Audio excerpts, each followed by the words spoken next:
दोस्तों, स्वागत है आपके अपने चैनल स्टडी माई वे 247 पे। तो आज के इस वीडियो में हम लोग डिस्कस करने वाले हैं भारत का भूगोल, जिसमें हम लोग एनसीईआरटी सार को पढ़ेंगे, जिसमें जो हमारा पहला टॉपिक है भारत का भूगोल और उसकी अवस्थिति। तो इसको हम लोग पढ़ेंगे और इसके अंतर्गत हम लोग सामान्य परिचय, अवस्थिति एवं विस्तार, अक्षांश एवं देशांतरी विस्तार का प्रभाव, भारत का स्थल व तटीय सीमा, भारत एक दृष्टि में, इन सब जो टॉपिक दिए हुए हैं भारत के भूगोल के अंतर्गत, उसको हम लोग एमसीक्यू के रूप में हम लोग पढ़ेंगे, जो कि हर एक एग्जाम के दृष्टि से बहुत ही महत्वपूर्ण है। तो चलिए देर ना करते हुए हम लोग अपने वीडियो को शुरू करते हैं। अगर वीडियो आपको अच्छी लग रही होगी तो लाइक, सब्सक्राइब एंड कमेंट करना ना भूलिएगा। तो पहला क्वेश्चन है हमारा, क्षेत्रफल की दृष्टि से भारत विश्व के देशों में कौन सा स्थान है। अगर क्षेत्रफल की दृष्टि में देखा जाए तो भारत का कौन सा स्थान है, तो आपके ऑप्शंस हैं 6, 7, 8, 5, यानी कि 6वां, 7वां, 8वां, 5वां। तो क्षेत्रफल की दृष्टि से भारत का विश्व में देश का जो स्थान है वह 7वां नंबर का स्थान है। तो चलिए इस प्रश्न की हम लोग व्याख्या देखते हैं। तो जो पहला नंबर है वो कौन सा है, तो देखिए जो पहला नंबर का है वह आपका रूस क्षेत्रफल की दृष्टि से सबसे बड़ा देश है। उसके बाद कनाडा, संयुक्त राज्य अमेरिका, उसके बाद चीन, ब्राज़ील, ऑस्ट्रेलिया, और फिर बाद में कौन सा देश है, भारत, अपना प्यारा भारत देश है। क्वेश्चन नंबर नेक्स्ट की बात हम लोग करते हैं। क्वेश्चन नंबर दूसरा है हमारा, भारत का क्षेत्रफल संसार के क्षेत्रफल का 2.4% है, परंतु इसकी तो हमको बताना है इसके आगे क्या हो सकता है। तो देखिए संपूर्ण मानव जाति का 16% जनसंख्या है भारत में, संपूर्ण मानव जाति का 17% जनसंख्या है, संपूर्ण मानव जाति का 18% जनसंख्या है, और संपूर्ण मानव जाति का 28% जनसंख्या है। तो देखिए भारत के क्षेत्रफल संसार के क्षेत्रफल का 2.4% है, ये तो बिल्कुल सही बात है, परंतु इसकी जो जनसंख्या है वो पूरे विश्व का लगभग 17.5% है। तो इस प्रकार ऑप्शन नंबर जो हमारा बी होगा वह बिल्कुल सही जवाब होगा। तो चलिए और हम लोग क्षेत्रफल की दृष्टि से अगर बात करें तो देखिए भारत का पूरा टोटल अगर क्षेत्रफल की बात करें, भारत का क्षेत्रफल की अगर हम लोग बात करें तो उसका पूरा जो क्षेत्रफल है भारत का वह आपका 32,87,263 वर्ग किलोमीटर है। और पूरे विश्व का कितना प्रतिशत है, तो अगर पूरे विश्व का अगर हम लोग प्रतिशत निकालें तो 2.4% है, जो कि क्वेश्चन नंबर आपने 2 में देखा। और पूरे विश्व की जनसंख्या, जबकि भारत में संपूर्ण विश्व की 17.5% है, वो आपकी जनसंख्या अपने यहाँ भारत में निवास करती है। और भारत में टोटल गांव की बात की जाए, भारत में टोटल कितने गांव हैं, तो 6,40,933 आपके गांव हैं, 933 आपके टोटल भारत में गांव हैं। और अगर भारत का भौगोलिक क्षेत्रफल लगभग पूछा जाए, आपके भारत का जो भौगोलिक क्षेत्रफल है वह कितना है आपका, 3.28 मिलियन वर्ग है। भारत का भौगोलिक क्षेत्रफल लगभग कितना है, तो 3.28 मिलियन वर्ग है। और क्षेत्रफल की दृष्टि से जब बात की जाए, और क्षेत्रफल की दृष्टि से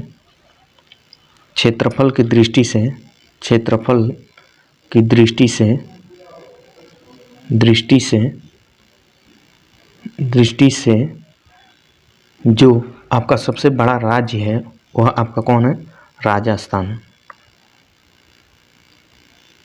राजस्थान क्षेत्रफल की दृष्टि से सबसे बड़ा राज्य है।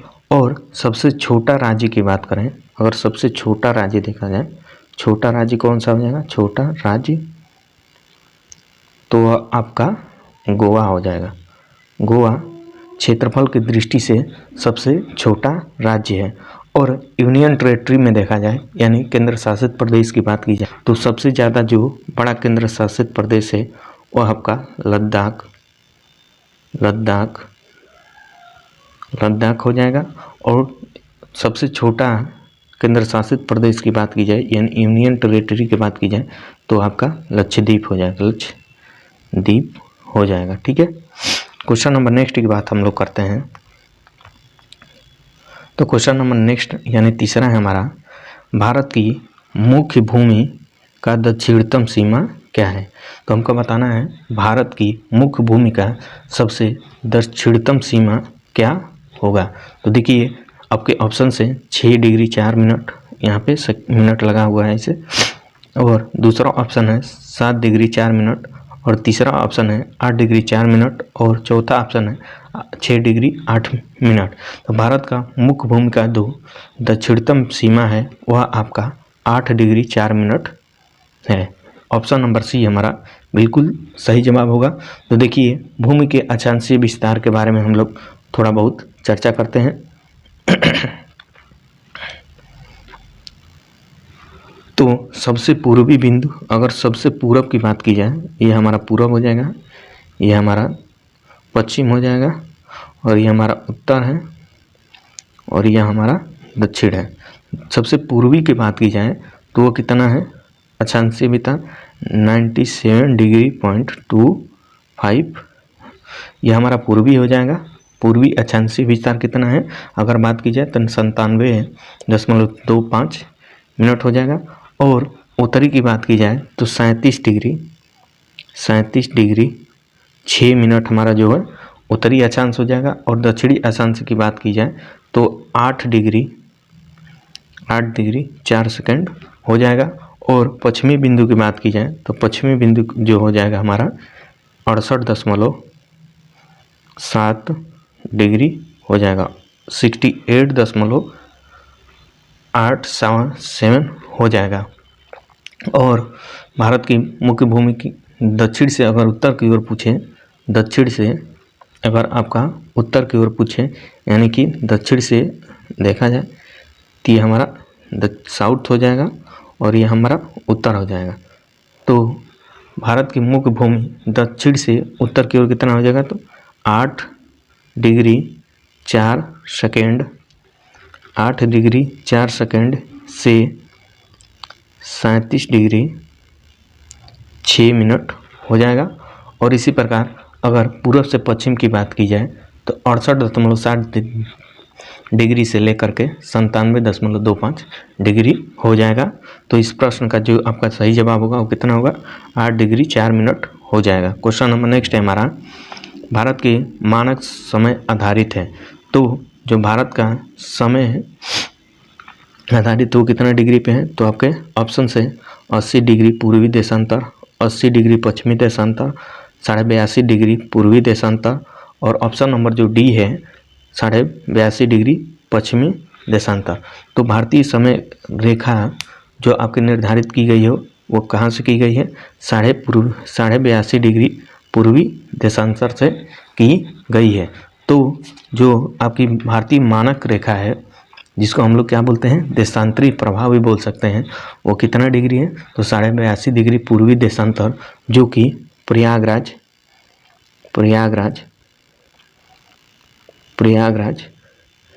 के निकट मिर्ज़ापुर से कहाँ से होकर गुजरती है? तो ये आपकी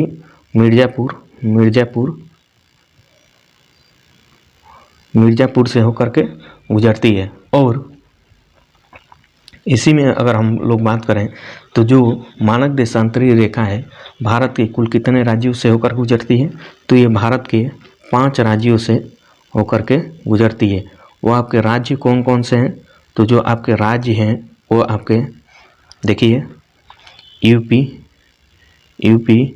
दूसरा नंबर का जो राज्य है एमपी, यूपी, एमपी और जो तीसरा नंबर का राज्य है वो आपका छत्तीसगढ़, छत्तीसगढ़ और जो चौथा नंबर का राज्य है वह आपका उड़ीसा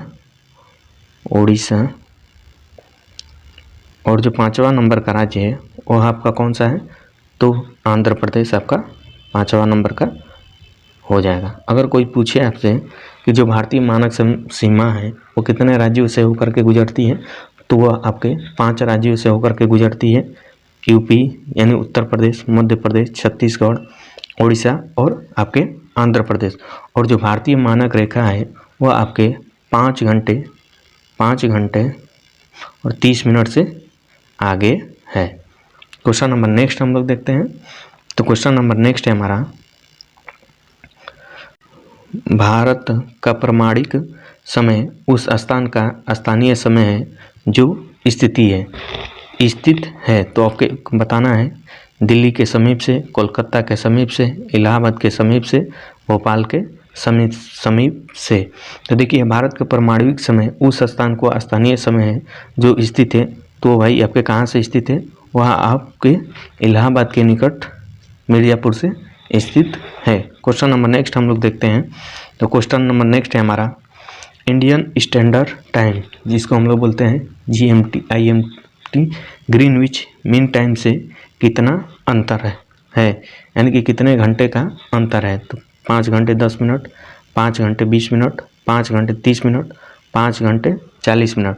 तो इंडियन स्टैंडर्ड टाइम और ग्रीनविच मीन टाइम के बीच में जो अंतर है वह आपका 5 घंटे 30 मिनट का अंतर है। तो ऑप्शन नंबर जो सी है हमारा बिल्कुल सही जवाब होगा।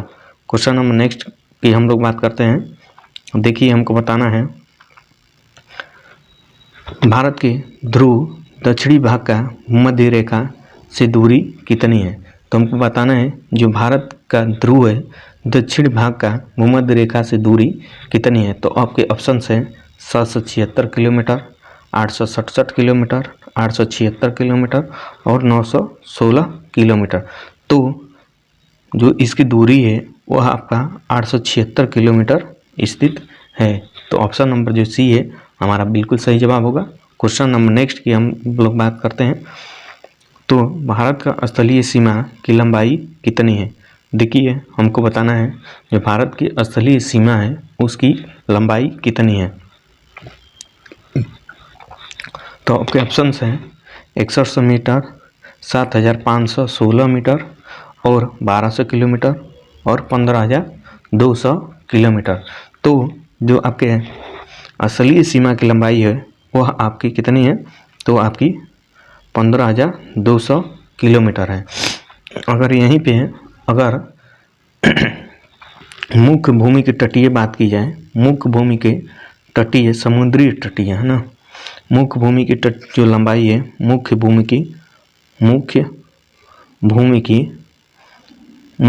की जो लंबाई है वो आपकी कितनी है, तो आपकी 6100 किलोमीटर है। ठीक है, 6100 किलोमीटर है।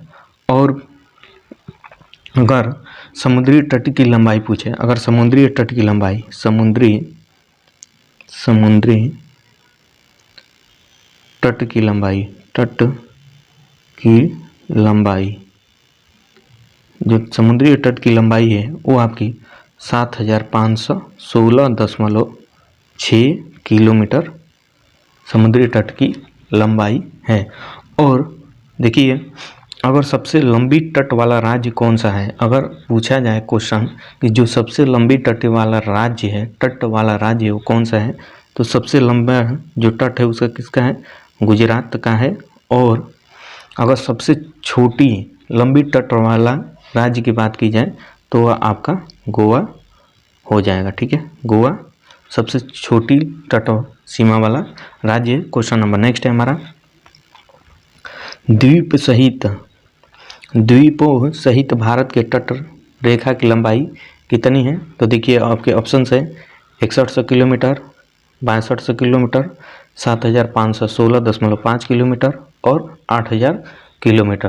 तो ये मैंने आपको पहले ही जो क्वेश्चन नंबर 8 है उसमें बता दिया था। तो देखिए ये जो ऑप्शन नंबर आपका सी है 16.6 मीटर है वो आपकी द्वीप सहित भारत की पूरा तट की लंबाई हो जाएगा। तो इस प्रकार ऑप्शन नंबर सी सही जवाब होगा। क्वेश्चन नंबर नेक्स्ट हम लोग देखते हैं। तो क्वेश्चन नंबर 10 है हमारा, भारत के उत्तर से दक्षिण तक की लंबाई कितनी है? तो आपके ऑप्शंस हैं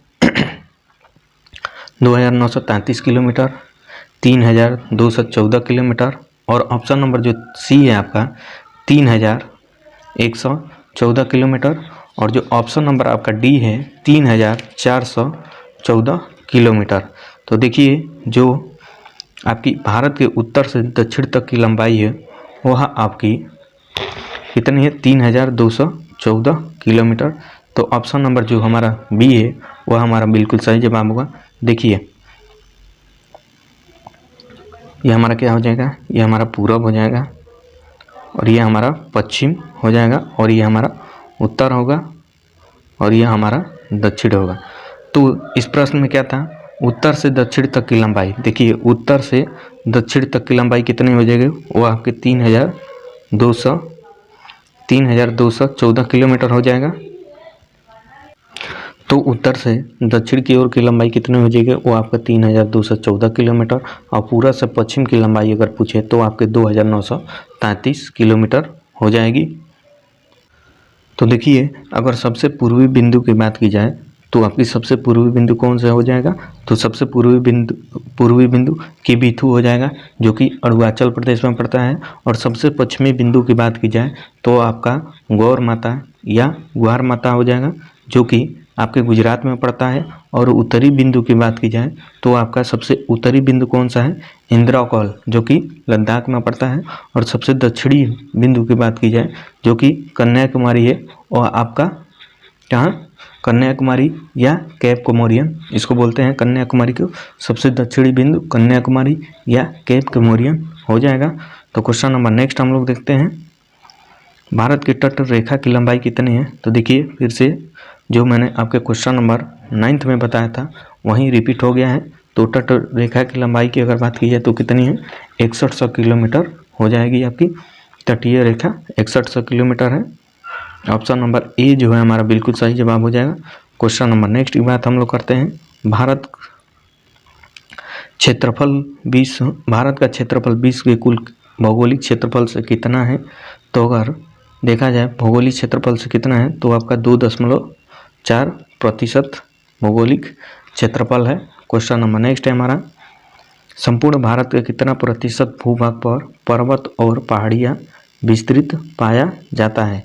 तो देखिए संपूर्ण भारत पर कितने प्रतिशत आपके भूभाग पर पर्वत और पहाड़ियाँ का विस्तार है? तो आपके ऑप्शन से 10.7%, 18.6%, 29.3%, 43.0%। तो देखिए जो ऑप्शन नंबर सी है हमारा 29.3% क्षेत्रफल पर भूभाग पर भारत के भूभाग पर पर्वत और पहाड़ियाँ का विस्तार हुआ है। क्वेश्चन नंबर नेक्स्ट हम लोग देखते हैं, भारत के कितने राज्य समुद्री के किनारे पर बसे हुए हैं? तो हमको बताना है कि भारत के कितने राज्य हैं जो कि आपके समुद्र के किनारे बसे हुए हैं। तो देखिए आपके ऑप्शंस हैं, ऑप्शन नंबर जो ए है 7, 9 और 10, 7, 9, 10 और आपके ऑप्शन नंबर जो डी है 8। तो देखिए जो भारत के समुद्र पे है, भारत के कितने राज्य समुद्र के किनारे बसे हुए हैं? तो आपके 9 राज्य भारत के समुद्र के किनारे बसे हुए हैं। तो देख लेते हैं वो कौन कौन से हैं। देखिए भारत के 9 राज्य जो हैं आपके समुद्र से सटे हुए हैं, तो उनको देखते हैं। भारत के 9 राज्य तट रेखा से लगे हैं। यह राज्य जैसे गुजरात, महाराष्ट्र, गोवा, कर्नाटक, केरल, तमिलनाडु, आंध्र प्रदेश, उड़ीसा, पश्चिम बंगाल। अब भारत में सर्वाधिक लंबी समुद्री तटीय सीमा की बात की जाए तो वह आपका गुजरात है। क्वेश्चन नंबर नेक्स्ट हम लोग देखते हैं, क्वेश्चन नंबर नेक्स्ट है हमारा, निम्नलिखित भारतीय राज्यों में से किससे होकर कर्क रेखा नहीं गुजरती है? तो देखिए हमको बताना है कर्क रेखा के बारे में। तो देखिए कर्क रेखा आपके ऑप्शंस हैं उत्तर प्रदेश, मध्य प्रदेश, गुजरात, झारखंड। तो कर्क रेखा कितने राज्यों से होकर गुजरती है? तो देखिए सबसे पहले तो ये जानिए कि कर्क रेखा जो है वह 8 राज्यों से होकर के गुजरती है, जो इस प्रकार है ओके। अब तो 8 राज्यों से होकर जाती है। कौन कौन से राज्य हैं? गुजरात, राजस्थान, मध्य प्रदेश, छत्तीसगढ़, झारखंड, पश्चिम बंगाल, त्रिपुरा और मिजोरम। तो देखिए इस जो ये उत्तर प्रदेश से होकर के जो कर्क रेखा है वह आपकी नहीं गुजरती है, इसलिए आपके ऑप्शन नंबर जो ए है वह सही जवाब होगा। और देखिए यहाँ पे मैंने टाइप किया हुआ है कर्क रेखा भारत के 8 राज्यों से होकर गुजरती है, गुजरात, राजस्थान, मध्य प्रदेश, छत्तीसगढ़, पश्चिम बंगाल, त्रिपुरा और मिजोरम। क्वेश्चन नंबर नेक्स्ट की बात हम लोग करते हैं। तो कर्क रेखा से और भी कुछ देखिए, कर्क रेखा से और कुछ मैं महत्वपूर्ण बातें बता देता हूँ। जो कर्क रेखा है वह आपके 23.5 डिग्री अक्षांश रेखा, अक्षांश यानी भारत को लगभग 2 बराबर भागों में क्या करती है, वो बांटती है। देखिए अगर ऐसे ग्लोब पे हम लोग बनाते हैं तो ये कर्क रेखा है हमारी, ठीक है। कर्क रेखा हो जाएगी। और जो ये भारत को 2 भागों में बांटेगी, और जो ऊपर का हिस्सा होता है इधर का उसको उपोष्ण कटिबंध बोलते हैं, उसको उपोष्ण कटिबंध बोलते हैं। और जो दक्षिण वाला भाग होता है उसको हम लोग क्या बोलते हैं, उसको उष्ण कटिबंध बोलती हैं, उष्ण कटिबंध बोला जाता है। देखिए जो उष्ण और उपोष्ण हम लोग, जैसे कि आप लोग बार बार सुनते होंगे कि भारत का विस्तार उष्ण व उपोष्ण दोनों कटिबंध में हुआ है। क्वेश्चन नंबर नेक्स्ट हम लोग देखते हैं। तो निम्नलिखित में से किस राज्य से होकर कर्क रेखा नहीं गुजरती है?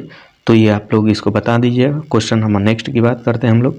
भारत की मुख्य भूमिका दक्षिणतम नोक है, तो हमको बताना है भारत की मुख्य भूमिका दक्षिणतम नोक यानी कि पॉइंट कौन सा है? आपके ऑप्शन है कैलिमिनियर पॉइंट, आपके ऑप्शन दो हैं इंदिरा पॉइंट, ऑप्शन नंबर 3 है केप कोमोरियन और ऑप्शन नंबर 4 है आपके नारिमन पॉइंट। तो आपके केप कोमोरियन सबसे दक्षिण बिंदु है, और बिंदु के बारे में मैंने आपको ऊपर बता ही दिया। क्वेश्चन नंबर नेक्स्ट हम लोग देखते हैं। इंदिरा पॉइंट का अन्य नाम है, तो हमको बताना है इंदिरा पॉइंट के अन्य नाम कौन कौन से हैं। तो देखिए आपके ऑप्शन से person point,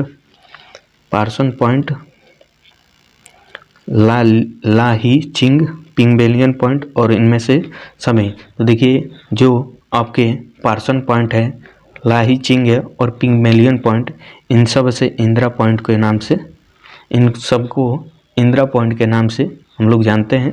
question number next की बात करते हैं हम लोग। क्वेश्चन नंबर जो नेक्स्ट है हमारा, निम्नलिखित द्वीपों में किसका नाम परिवर्तन किया गया है? तो देखिए आपके रॉस द्वीप, नील द्वीप, हेला द्वीप और इनमें से सभी। तो देखिए जो ये सबसे पहले तो ये जानिए कि जो ये द्वीप हैं किस जगह हैं, कहाँ के हैं। तो ये आपके रॉस द्वीप, नील द्वीप और हेल लॉक द्वीप है जो और आपके अंडमान निकोबार द्वीप समूह है, अंडमान के द्वीप हैं, अंडमान के निकोबार के द्वीप समूह हैं। तो जो रॉस द्वीप है, तो ये ऑप्शन नंबर डी है, जो कि इन सब का नाम क्या हुआ है, परिवर्तन हुआ है। तो कब किया गया था? 30 दिसंबर 2018 को इनका नाम परिवर्तन किया गया है। और जो रास द्वीप है उसको अब इसका नाम बदल कर नेताजी सुभाष चंद्र